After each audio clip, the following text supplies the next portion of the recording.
Salut très chers amis, j'espère que vous allez super bien. Et donc dans la vidéo d'aujourd'hui, nous allons voir ici comment effectuer la transmission des états financiers en ligne chez l'expert comptable. Voilà, et après validation ou après attestation des états financiers par l'expert comptable, comment les transmettre à la DGI. Voilà, comme vous êtes sans doute l'ignorer, les états financiers doivent être déposés de deux façons. Premièrement, de façon physique, voilà, dans la direction générale des impôts, là où vous êtes immatriculé, voilà, la direction dans laquelle votre entreprise s'est fait immatriculer. Donc, vous devez déposer les états financiers là-bas de façon physique et également vous devez faire une transmission électronique. Voilà, et ce que nous allons voir aujourd'hui, c'est la transmission électronique. Voilà. Et retenez que voilà, lorsqu'il va exister, voilà, ce qui est vraiment rare, alors je me pose donc la question par quelle alchimie cela pourrait être possible.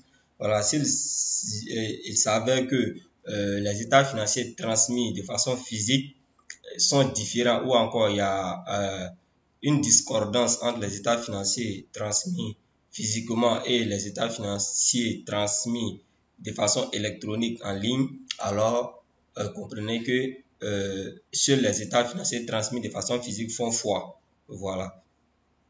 Donc, ici, nous allons voir, comme je l'ai dit en préambule, comment transmettre les états financiers à l'expert comptable et après validation des états financiers par l'expert comptable, comment les transmettre à la DGI et surtout, un élément très important, comment tirer, n'est-ce pas, l'accusé de réception. Voilà, parce que lorsque vous transmettez à la DGI, voilà, ils vont vous envoyer un accusé de réception que vous allez imprimer et joindre également à vos états financiers avant d'aller déposer de façon physique dans votre direction. Et donc, vous allez vous connecter sur votre espace e-impôt. Voilà, après connexion. Ici, vous venez au niveau des déclarations. Pardon, bon, pas déclaration d'abord. Voilà, je vais en revenir. Donc, lorsque vous connectez, vous venez sur l'onglet Télélias. Comme vous pouvez le voir, l'onglet Télélias. Voilà, c'est ici que nous gérons tout ce qui est voilà, état financier. Donc, vous venez sur transmission des états financiers. Vous cliquez. Voilà. Donc, ici, vous allez descendre. Voilà. Et ici, vous allez voir ici transmission des états financiers. Et ici, pour les entreprises qui ont déjà effectué une transmission des états financiers, là, vous allez voir ici le type d'état financier que vous avez pour habitude de transmettre ou encore que vous avez coché. Voilà, en gris va s'apparaître ici, va s'afficher ici. Voilà. Donc, tantôt, vous allez voir état financier, système minimal de trésorerie. Voilà, souvent, ça sera état financier, système normal avec la période en question. Voilà. Le type d'attestation, la date limite de transmission, le statut même de la transmission. Voilà. Et ici, vous avez également le bouton action qui va vous indiquer voilà, l'étape à laquelle, voilà, bien évidemment, si le bouton action va vous indiquer si oui ou non, voilà, vous avez déjà saisi les états financiers en ligne ou pas. Voilà, généralement, quand c'est mis à déclarer, c'est que rien n'a encore été fait. Voilà. Donc, ici, comme je le disais, juste en bas, vous allez voir ici l'historique des états financiers déjà transmis en ligne. Voilà, que vous pouvez évidemment consulter. Voilà, si vous avez déjà transmis des états financiers de 2020, 2021, que vous voulez consulter ou encore même éditer à nouveau, voilà, vous pouvez cliquer ici voilà, et aller télécharger en PDF. Voilà, pour d'autres utilisations, il n'y a pas de problème. Et donc ici, pour ces entreprises-là même qui sont à leur première année, qui n'ont jamais déposé d'état financier en ligne, vous allez voir que généralement, voilà, rien ne va s'afficher ici. Au niveau des transmissions des états financiers, rien ne va s'afficher. Donc, pas de panique. Tout simplement, vous devrez aller cocher voilà, l'élément en question, la déclaration en question pour qu'elle puisse s'afficher. La manière dont on va cocher la déclaration des ITS, de LDP, TVA et autres, pour pouvoir effectuer la déclaration, c'est de cette même manière. Il faut aller cocher également le type de transmission des états financiers ou encore le type d'état financier tout simplement. Donc pour cela, nous allons revenir au niveau de l'onglet déclaration et de l'onglet déclaration, vous venez au niveau de sélection des impôts à déclarer. Voilà. Maintenant, si vous êtes dans une entreprise où il y a plusieurs utilisateurs du compte, si vous n'êtes pas l'utilisateur principal, voilà, vous pouvez ne pas voir cet onglet. Voilà, vous pouvez ne pas voir cet onglet. Bon, voilà, parce que l'utilisateur principal, lorsqu'il crée votre accès, il vous donne des autorisations. Voilà, il peut vous attribuer des autorisations. Il y a certains même, ils ont accès, voilà, à la plateforme, mais ils ne peuvent pas faire de transmission des états financiers en ligne. Pourquoi? Parce qu'ils n'ont pas cette autorisation. L'administrateur principal ne leur a pas donné cette autorisation. Donc souvent, si vous voyez ces éléments comme ça, voilà, il ne faut pas, voilà, paniquer. Voilà, ça dépend des autorisations qui vous ont été attribuées. Peut-être que vous avez pour autorisation de faire seulement que les déclarations ITS, FDFP. Voilà, une autre personne a l'autorisation de faire seulement que la déclaration TVA. Bon, voilà. Cela va dépendre. Donc, vous venez sur déclaration, vous venez au niveau de sélection des impôts à déclarer.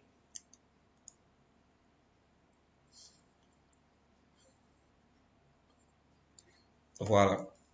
Donc, vous venez tout au fond.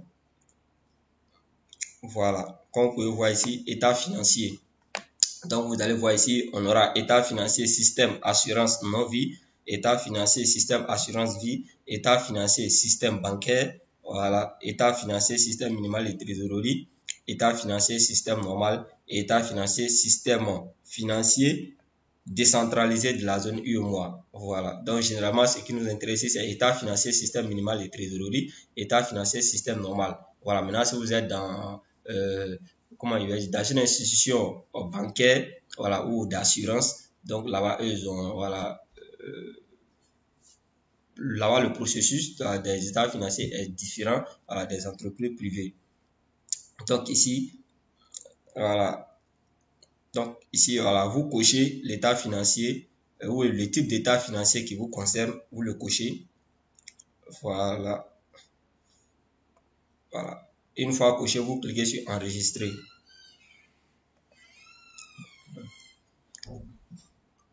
Donc, lorsque vous cliquez sur enregistrer, voilà, vous revenez sur l'onglet Télélias, transmission des états financiers. Voilà, et vous verrez que l'élément sera affiché automatiquement. Voilà, comme vous pouvez le voir ici. Voilà, et là, vous pouvez démarrer votre déclaration. Et avant de le faire, ici au niveau de expert comptable, habilité à attester vos états financiers. Donc ici, vous allez choisir l'expert comptable qui est habilité à attester vos états financiers. Voilà.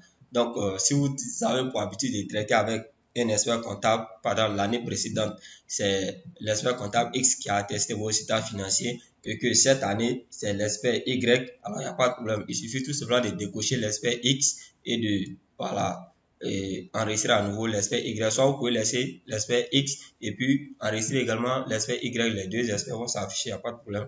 Comme le cas pour ceux qui font la certification. Là-bas, c'est un commissariat. Donc, il y a plusieurs experts comptables qui doivent valider les experts, les états financiers. Donc, vous sélectionnez, voilà, autant d'experts comptables que constitue votre commissariat et vous leur envoyez les états financiers. Chacun de son côté, voilà, va donner son approbation et puis vous allez transmettre à la DGI.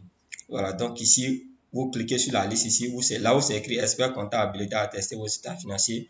Voilà, il y a vraiment, je ne sais pas si la liste elle est exhaustive ou bien encore si voilà, il y a des experts qui n'ont pas leur nom sur la liste, mais en tout cas, il y a pas mal d'experts comptables, voilà, qui sont inscrits à l'ordre des experts comptables de Côte d'Ivoire. Voilà. Donc, vous allez chercher votre expert comptable, celui-là même qui a attesté vos états financiers. Voilà. Si vous avez le nom, vous pouvez l'écrire. Hein. Alors, pour une recherche plus ou moins rapide. Voilà, une fois que vous le trouvez, vous sélectionnez et vous cliquez sur ajouter. Voilà, vous cliquez sur ajouter. Vous allez voir que l'expert comptable sera ajouté tout simplement. Et là, comme je l'ai dit ici, il y avait un ancien expert comptable que vous ne voulez plus faire c'est-à-dire vous n'avez plus besoin de ces services, je vais le dire comme ça. Voilà, donc il suffit tout simplement de le supprimer. Vous cliquez ici sur le bouton supprimer. On vous demandera de confirmer. Vous confirmez. Voilà. Donc, du coup, vous avez, voilà, que l'expert comptable qui a attesté vos états financiers cette année, il y a affiché ici, comme vous pouvez le voir. Et vous venez au niveau du type d'état financier à déclarer. Voilà, vous cliquez sur déclarer. Cliquez sur déclarer. Bon, pardon. Désolé, j'ai cliqué là où il ne fallait pas. Voilà, vous choisissez le type d'état financier. Voilà, système normal ou système minimal de trésorerie. Voilà, à vous de voir. Donc, vous cliquez sur déclarer en fonction du type d'état financier que vous avez élaboré. Voilà, donc vous serez ici à l'étape 1. Voilà. Donc ici, un élément très important, c'est que au niveau de l'élaboration des états financiers, lorsque vous avez fini d'élaborer, il y a une possibilité de générer un fichier XML. Voilà. Si votre liasse, la liasse que vous utilisez, si elle vous permet de générer un fichier XML, alors cela est très utile et vraiment très efficace et assez rapide. Il va vous permettre de gagner un temps assez fou.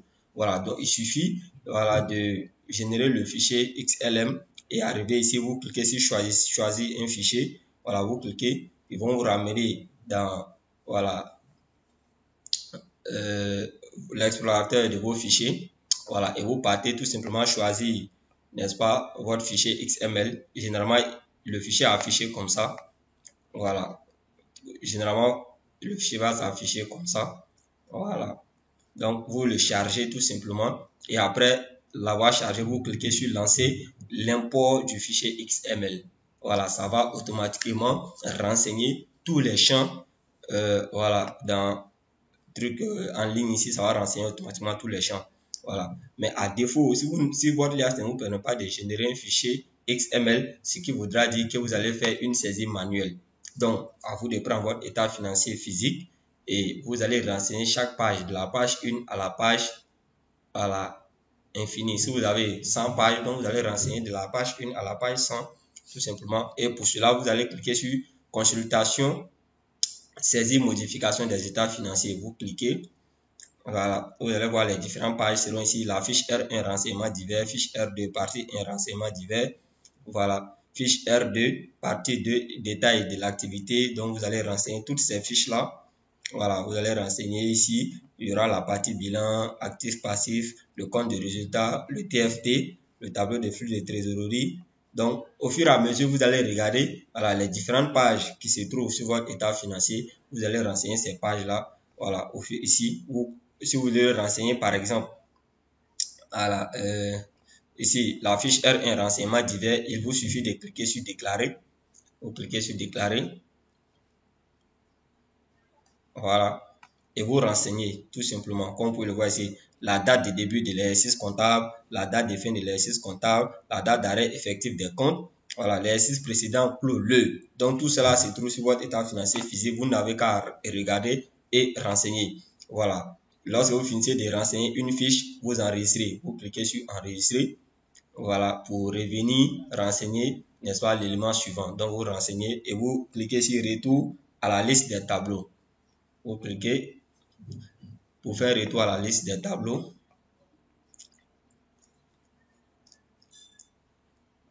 Voilà.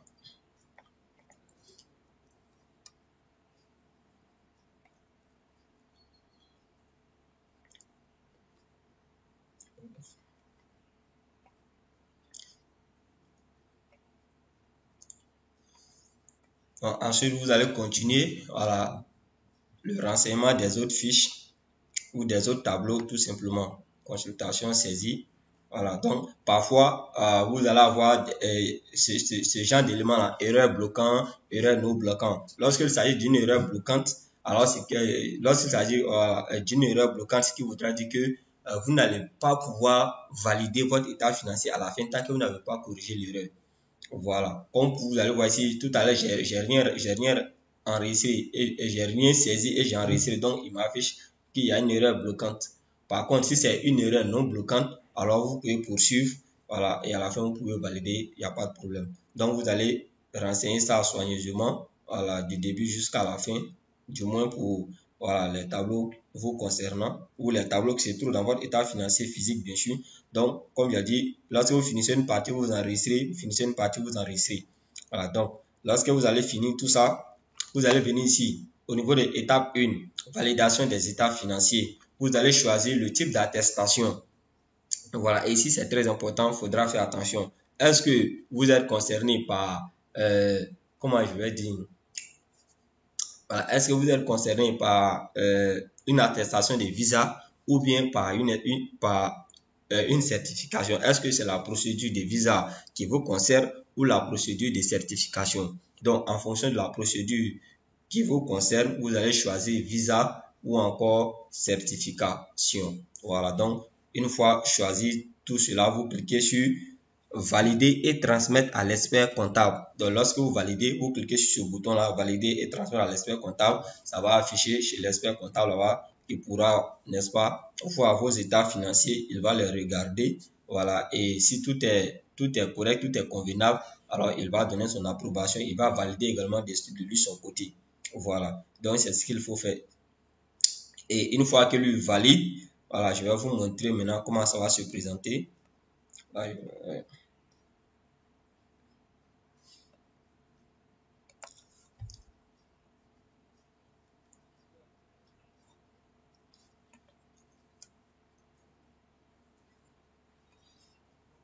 voilà, donc, une fois l'expert comptable validé, d'abord, lorsque vous allez finir de renseigner et que vous allez transmettre à l'expert comptable, vous verrez que ça va passer de l'étape 1 à l'étape 2.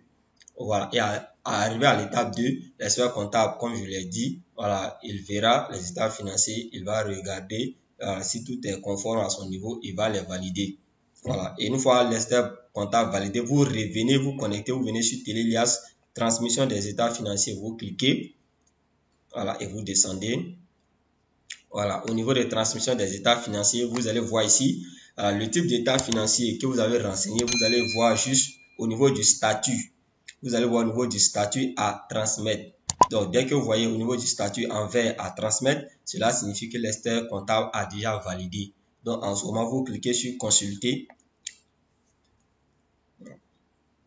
Vous cliquez sur consulter, comme vous pouvez le voir. Voilà, nous sommes à l'étape 3. Voilà, comme c'est écrit à transmettre à la DGI. Voilà, donc, une fois ici, vous allez descendre légèrement.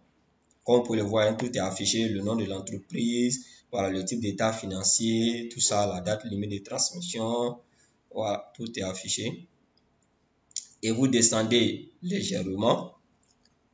Donc ici, vous pouvez éditer vos états financiers en PDF, comme je l'ai dit. Si là, vous avez déjà transmis les états financiers peut-être de 2020, 2021, 19 que vous voulez rééditer, vous vous connectez comme je l'ai montré en début, vous venez télécharger en PDF tout simplement.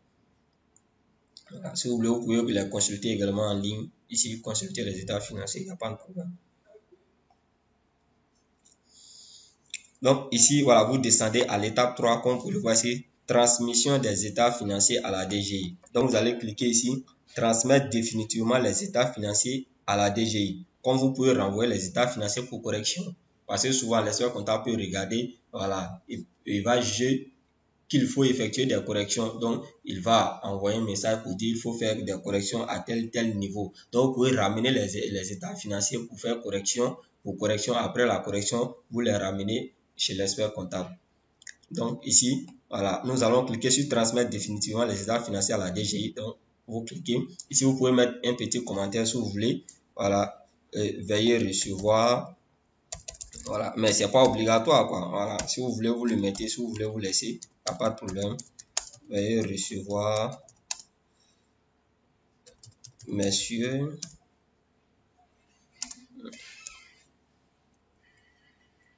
notre état financier de l'année 2023. Comme j'ai dit, c'est vraiment pas obligatoire. Voilà. Donc, vous mettez ça et vous cliquez sur confirmer.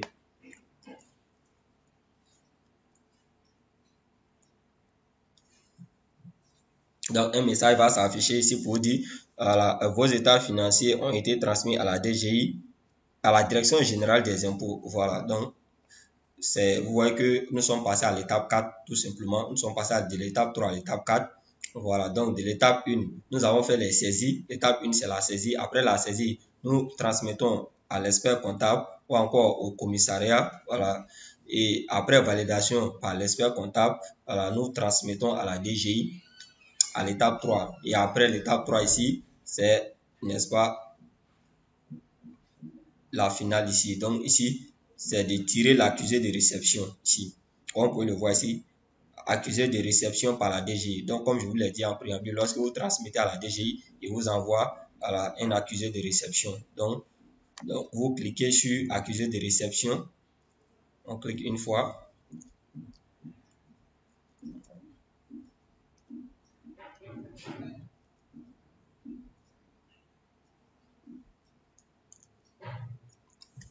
On va patienter.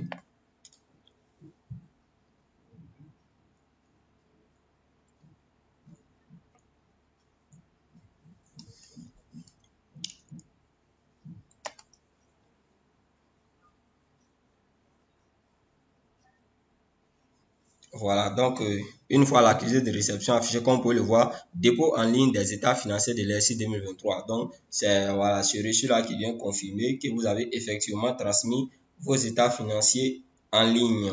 Donc, ici, vous allez imprimer, voilà, vous allez imprimer autant de fois qu'il y a d'états financiers. Si vous devez déposer vos états financiers physiques à la DGI en 5 exemplaires ou en 6 exemplaires pour certains ou même en 7 exemplaires pour certains, voilà. Donc, vous allez imprimer l'accusé de réception autant de fois qu'il y a d'états financiers physiques.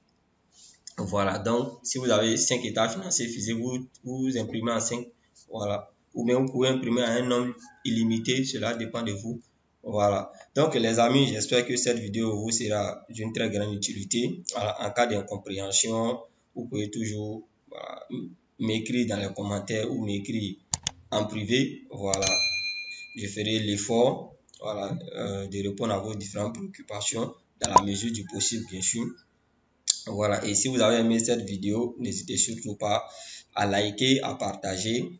Voilà. Et à vous abonner si c'est votre première fois de découvrir cette chaîne-là. Voilà, n'hésitez surtout pas à vous abonner, à activer la cloche de notification pour ne pas rater nos prochaines vidéos.